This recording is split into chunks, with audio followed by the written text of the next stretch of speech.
Hello, great മീഡിയസിലേക്ക് സ്വാഗതം. കാന്ത എങ്ങും heavy പോസിറ്റീവായിട്ട് തന്നെ മുന്നോട്ട് പോകുന്ന ഒരു കാഴ്ച കാണാൻ കഴിയുന്നു. ഇന്ന് പെയ്ഡ് പ്രീമിയർ ഷോ കഴിഞ്ഞപ്പോൾ സിനിമയ്ക്ക് ഓവറോൾ ലഭിക്കുന്നത് അമ്മാതിരി ഗംഭീരമായിട്ടുള്ള ഒരു സിനിമ എന്നുള്ളതാണ്. അതായത് എല്ലാം കൊണ്ടും സൂപ്പർ എന്നുള്ളത് തന്നെയാണ് ആളുകൾ പറയുന്നത്. എന്തായാലും ഒരു 90% ആളുകളും ഇതിനകത്തിൽ നമ്മൾ കണ്ടേക്കുന്നത് അവരുടെ കമൻറ്റുകളിലും അല്ലെങ്കിൽ അവരുടെ ഈ പറഞ്ഞ പോലെ ഓഡിയൻസ് റെസ്പോൺസിലുമൊക്കെ തന്നെ മികച്ച സിനിമ എന്നുള്ളത്, അതായത് തുടക്കം മുതൽ അവസാനം വരെ ഈ സിനിമ അത്രയും ത്രില്ലടിപ്പിക്കുന്നു എന്നുള്ള ലെവലിൽ തന്നെയാണ് അവർ പറയുന്നത്. ഫസ്റ്റ് ഹാഫ് സ്ലോനെസ് ഉണ്ട്, അത് ഒരു ബിൽഡപ്പ് കൊടുത്ത് അങ്ങനെ പോകുന്നു. ചിലർ പറയുന്നു അത്രയും സ്ലോനെസ് വേണ്ടിയിരുന്നില്ല എന്നുള്ളത്. പക്ഷേ ഭൂരിഭാഗം ആളുകൾക്കും അത് എൻജോയ് ചെയ്യാൻ കഴിഞ്ഞു എന്നുള്ളതും, പിന്നീട് സിനിമയിൽ അവർ ഏറ്റവും കൂടുതലായി പറയുന്നത് അവിടെ ട്വിസ്റ്റുകളും കാര്യങ്ങളുമൊക്കെ ഉണ്ട്. അൺപ്രഡിക്റ്റബിൾ ആയിട്ടുള്ള ഒരു മൂവി. അതുമാത്രമല്ല, ഇതിൻ്റെ ഡയറക്ഷൻ ആണെങ്കിലും സ്ക്രിപ്റ്റ് ആണെങ്കിലും അതുപോലെ തന്നെ അഭിനയമാണെങ്കിലും ആർട്ടാണെങ്കിലും അതേപോലെ മ്യൂസിക് ആണെങ്കിലും എല്ലാം അതിഗംഭീരം എന്നുള്ളതാണ് തമിഴിൽ നിന്നും തെലുങ്കിൽ നിന്നും വന്നിരിക്കുന്ന അപ്ഡേറ്റുകളിൽ മുഴുവനായി നമുക്ക് കാണാനുള്ളത്. എന്താണേലും ഒരു കാര്യം ഉറപ്പിക്കുകയാണ്, ദുൽഖറിൻ്റെ സ്ക്രിപ്റ്റ് സെലക്ഷനും ഇത്ര ടൈം എടുത്തൊരു സിനിമ ചെയ്യുമ്പോഴും അത് മനോഹരമായിരിക്കുന്നു. അതായത് ഒരു മലയാളിക്ക് നേടാൻ കഴിയുന്ന ഏറ്റവും മികച്ച റേഞ്ചിലേക്ക് ദുൽഖർ എത്തിയിരിക്കുന്നു, എത്തിക്കൊണ്ട് മുന്നോട്ട് പോകുന്നു എന്നുള്ളത് തന്നെയാണ്.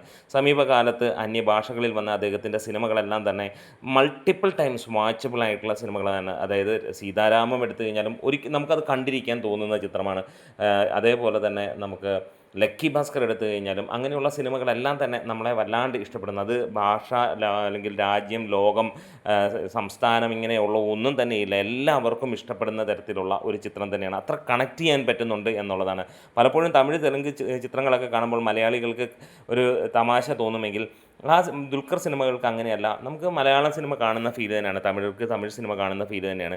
ഇവിടെ സിനിമയ്ക്ക് ഹെവി പോസിറ്റീവ് തന്നെയാണ് ഭൂരിഭാഗം ജനങ്ങളിൽ. അത് 95% നിന്ന് ആളുകളിൽ നിന്ന് അത് ഒരു ഹെവി സംഭവം തന്നെയാണ്. കാരണം നമുക്ക് ഒരു പ്രസ് പ്രീമിയർ ഷോ എന്ന് പറയുന്നു. അതിനകത്ത് നമുക്ക് കൂടുതലും അറിയാം അത് സിനിമയുമായിട്ട് അടുത്തുള്ള ആളുകളായിരിക്കാം, ക്ഷണിക്കപ്പെട്ട അതിഥികളായിരിക്കാം. അവരുടെ കയ്യിൽ നിന്ന് വരുന്നത് ഒരു പരിധി വരെ നമുക്ക് ഉറപ്പിക്കാൻ കഴിയാത്തതാണ്. പക്ഷേ ദുൽഖർ സിനിമകളാകുമ്പോൾ നമുക്ക് അത് ഉറപ്പിക്കാമെന്നുള്ളൊരു വിശ്വാസമുണ്ടായിരുന്നു. അത് ഇന്ന് ഈ പെയ്ഡ് പ്രീമിയർ ഷോ കഴിഞ്ഞപ്പോൾ നമുക്ക് കാണാൻ കഴിയുന്നു. അത് സത്യമായിരുന്നു. അത് മനോഹരമായിട്ടുള്ള, ഇവർ പറഞ്ഞതുപോലും അതിന് മുകളിലും നിൽക്കുന്ന ലെവലിലുള്ളതാണ് ജനങ്ങൾ പറയുന്നത്. എന്തായാലും സിനിമ അതിഗംഭീരം എന്നുള്ള വിലയിരുത്തൽ തന്നെയാണ് ഈ പറഞ്ഞ പോലെ പെയ്ഡ് പ്രീമിയർ ഷോയിലേക്ക് കഴിയുമ്പോൾ കാണുന്നത്. ടിക്കറ്റുകൾ ഒരു മണിക്കൂറിൽ ഇപ്പോൾ 1000, 2000 ആ റേഞ്ച് വരെ എത്തുന്നതായി നമുക്ക് കാണാൻ കഴിയുന്നു. അതിഗംഭീരവും കൊടൂരവുമായിട്ടുള്ള ബുക്കിംഗ് എന്നൊന്നും പറയാനൊന്നുമില്ല, ഒരു ആവറേജ് ബുക്കിംഗ് എന്ന് തന്നെ പറയാനുള്ളൂ. നമുക്ക് കിട്ടിയ വിവരങ്ങളിൽ നമ്മൾ നേരത്തെ ഒരു വീഡിയോ ചെയ്തിരുന്നു, ഏകദേശം 3 കോടിക്ക് അടുത്തുള്ള പ്രീസെയിൽ കളക്ഷൻ വന്നു. അത് തന്നെ ആന്ധ്രാപ്രദേശ്, തെലങ്കാനയിൽ നിന്ന് തന്നെ 1 കോടിക്ക് മുകളിലേക്ക് എത്തുന്നു. തമിഴ്നാട്ടിൽ വലിയ താമസമില്ലാതെ ഒരുപക്ഷെ 1 കോടിയിലേക്ക് ടച്ച് ചെയ്യുമെന്ന് പ്രതീക്ഷിക്കാം. എന്താണെങ്കിലും ടോട്ടലി സിനിമ ഒരു ഗംഭീരം എന്നുള്ളത് തന്നെയാണ്. ഒരു റിയൽ ലൈഫ് സ്റ്റോറി എന്നുള്ളത് തന്നെയാണ് ഇതിനകത്തിൽ അവർ പറയുന്നത്. ഈ കണ്ടിട്ട് ഇറങ്ങിയവരെല്ലാം പറയുന്നത് അന്ന് അതെങ്ങനെ ഫേസ് ചെയ്തു എന്നൊക്കെയുള്ള കാര്യങ്ങളൊക്കെയാണ് അവർ പറയുന്നത്. 1950കളെ പൂർണ്ണമായിട്ടും നമ്മളുടെയൊക്കെ ചിന്തകളിലേക്ക് എത്തിക്കുന്ന ലെവലിൽ, അതായത് തമിഴ് ഓഡിയൻസും തെലുങ്ക് ഓഡിയൻസും ഒരേ വ്യൂവിൽ പറയുമ്പോൾ നമുക്കത് മനസ്സിലാക്കാൻ കഴിയുന്നു. അത്ര മനോഹരമായിട്ട് ഇതിൻ്റെ ആർട്ട് വർക്കുകളും അതേപോലെ അഭിനയവും ഡയറക്ഷനുമൊക്കെ സംഭവമാക്കിയിട്ടുണ്ട് എന്നുള്ളത്.